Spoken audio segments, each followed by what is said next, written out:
approached the bay cautiously, his gaze scanning the nearby terrain for its owner. Tethered to a sapling, the horse pawed the ground and neighed, its long black tail swishing back and forth. Something, a red neckerchief, fluttered from a nearby bush.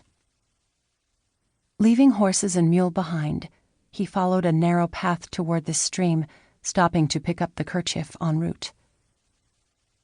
2 bodies lay side by side in the grass, and he hurried toward them, searching for signs of life. One man wore a badge on his black vest, identifying him as a US Marshal. The other man, judging by the handcuffs, was his prisoner. Justin kneeled by the lawman's side and felt for a pulse. The man's eyes flickered open and his parched lips quivered. He had been shot.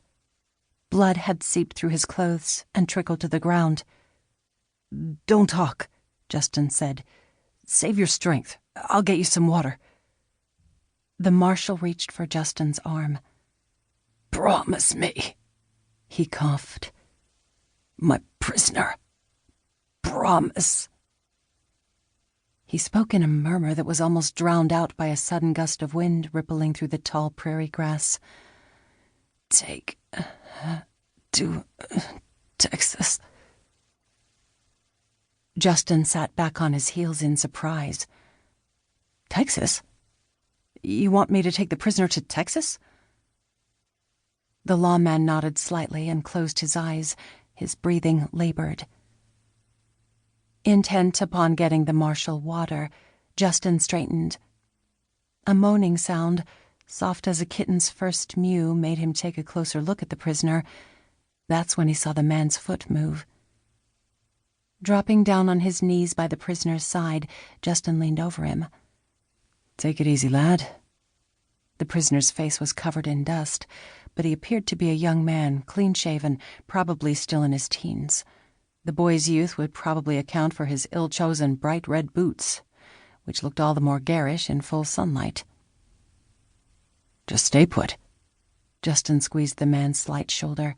"I'll get you something to drink." There was nothing to be done about the boots. Returning to his horse, Justin retrieved the canteen tied to his saddle, then hurried to the fast-running stream.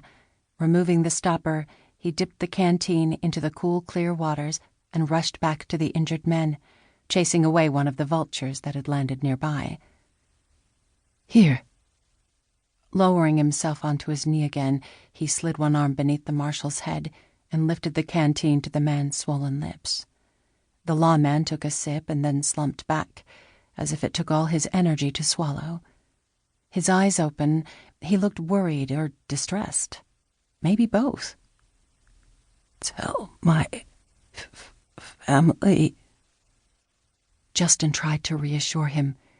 "You'll be all right," he said. He didn't know anything about bullet wounds. It wasn't the kind of thing taught at Boston Theological Seminary.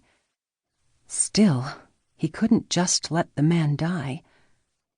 There had to be something he could do. But first things first, he turned to the prisoner. Slipping his hand beneath the young man's shoulders, he lifted the youth's head. The man's wide-brimmed slouch hat was crushed behind him, the leather strap still beneath his smooth chin. Justin pulled the felt hat off, and, much to his surprise, long red hair tumbled out of the crown. Justin froze. Not sure if he could believe his eyes, he blinked and took a closer look. There was no mistake. The prisoner was a woman. 2. Even before Sarah Prescott's eyes flickered open, she sensed something had changed. The sun didn't seem quite as bright, or the heat as unrelenting as it had been previously. Something, or someone, blocked the sunlight. But before she could determine whether friend or foe, she drifted off again. Now she saw blue. Or was it green? Something. She imagined herself running along a sweet-scented meadow, free as the wind that touched her fevered brow. Then it hit her. It wasn't the wind she felt.